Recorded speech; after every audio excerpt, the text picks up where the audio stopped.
이어지는 예림 단장 칼럼입니다.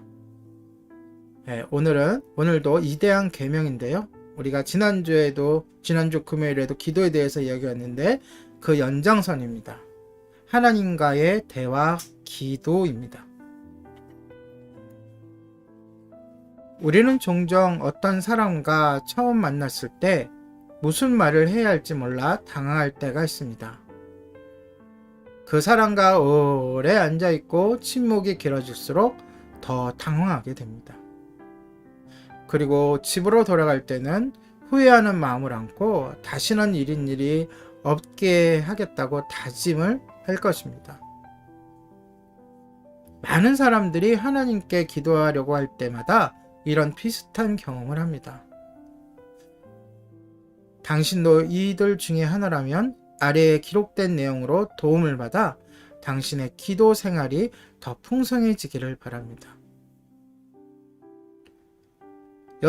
당신의 하나님과의 대화를 돕기 위해서 제가 대화, 톡스라는 영어 단어로 기도에 대한 몇 가지 요소를 정리해서 소개해 드립니다. 톡스니까 5철자니까 5개겠죠. 메모를 해 주셔도 좋고 귀담아 들어주시기 바랍니다. 첫 번째는 Thanksgiving입니다. 감사입니다. 기도의 첫 번째가 감사라는 것이죠. 먼저 하나님께서 나를 위해 행하신 모든 일에 대해 감사하는 것입니다. 잃어버린 물건을 찾았다든지 하는 작은 일로부터 교통사고에서 다치지 않았다든지 하는 큰 일에 이르기까지 모든 일에 대해 감사할 수 있습니다.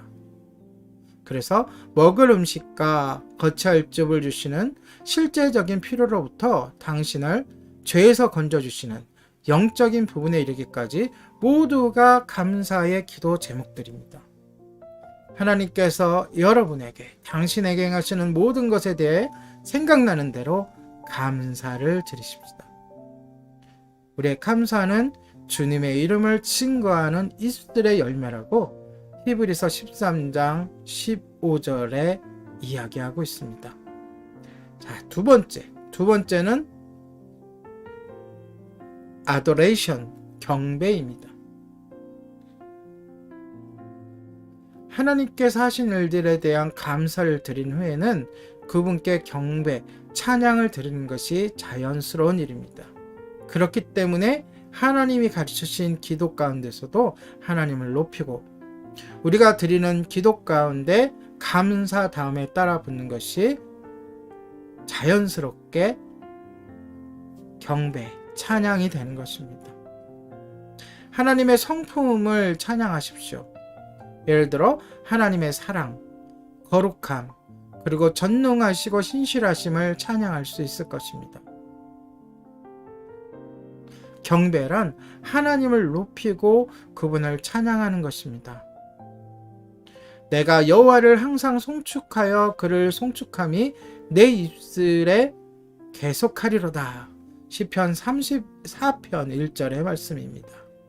자, 그리고 세 번째, 리스닝입니다. 듣기입니다.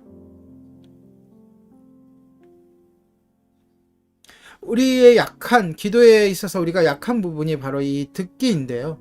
우리가 말한 대로 우리에게 귀는 2개고요. 입은 하나인 이유는 말하는 것에 2배만큼 들어야 한다는 것이죠. 기도도 마찬가지입니다. 우리가 하나님께 2배를 일을 강구했다면 듣는 시간은 2가 되어야 하는 것입니다. 기도란 한쪽에서만 말하는 독백이 아닙니다. 기도할 때 하나님은 당신의 마음 가운데 말씀하십니다. 아침에 나로 주의 인자한 말씀을 듣게 하소서. 내가 주를 의뢰함이니이다. 나의 다닐 길을 알게 하소서. 내가 내 영혼을 주께 받들미니이다. 시편 143편 절수가 빠졌는데 기억이 안 나는데요. 그러니까 시편 143편에 나오는 이 성구의 내용이 바로 우리가 듣는 그러한 말씀입니다. 하나님을 찬양하고 경배드린 후에는 잠잠히 하나님께서 당신의 말씀 속에 주시는 것들에 민감하게 들어야 합니다. 자, 여기서 주의하십시오. 이 듣는 것이 우리의 간구보다 앞선다는 것을요. 종종 하나님께서 당신이 고백하지 않은 죄에 대해 생각나게 하시거나 기도가 필요한 사람의 그 기도 내용을 기억나게 하시고 또 감사할 일들을 떠오르게 하십니다. 그것을 붙잡고 이제 간구를 하는 거겠죠. 때론 하나님이 당신을 얼마나 사랑하는지를 깨닫게도 해주십니다. 하나님과의 대화 시간은 하나님의 세밀한 음성에 귀를 기울여 보시기 바랍니다. 시편 46편 10절에 너희는 가만히 있어 내가 하나님 됨을 알지어다 라고 주님께서 말씀해 주셨습니다. 자, 네 번째, keep short accounts, 죄의 고백입니다. 죄는 하나님과의 막힌 담을 만들고 기도가 하나님께로 상달되지 못하도록 막는 역할을 하게 됩니다. 우리가 죄를 범할 때마다 하나님께 즉시 고백하여 하나님과의 관계를 바로 해야 합니다. 지은 죄를 즉시 고백하지 않고 하나님 앞에서 정직하게 행하지도 않으면서 당신의 불순종의 삶을 그대로 유지해서는 안 됩니다. 그러면 하나님과의 관계가 막히게 되고 기도가 무효화가 되어버립니다. 내가 내 마음의 죄악을 품으면 주께서 듣지 아니하시리라고 다윗은 분명히 시편 66편 18절에서 고백하고 있습니다. 자, 마지막 다섯째, say what on your heart. 마음의 소원을 간구하라 입니다. 그러니까 다섯 번째, 마지막이 마음의 소원을 간구하는 것이죠. 물론 하나님은 우리의 소원을 다 알고 계십니다. 필요를 다 알고 계시죠. 그러나 반드시 기도에는 우리의 소원을 간구하는 것이 필요합니다.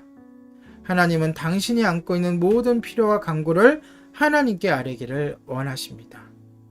예수님도 구하라 그리하면 너희에게 주실 것이요 찾으라 그리하면 찾을 것이요 문을 두드리라 그리하면 너희에게 열릴 것이니 라고 말씀해 주시고, 또한 지금까지는 너희가 내 이름으로 아무것도 구하지 아니하였으나 구하라 그리하면 반드시 너희 기쁨이 충만하리라 라고 말씀하셨습니다. 여러분, 기도 제목을 잘 기억하기 위해서는 노트에 기록하면 좋습니다. 또한 기도에 대해 하나님이 응답해 주신 내용도 함께 기록해 두면 여러분의 기도 생활에 큰 도움이 될 줄로 믿습니다.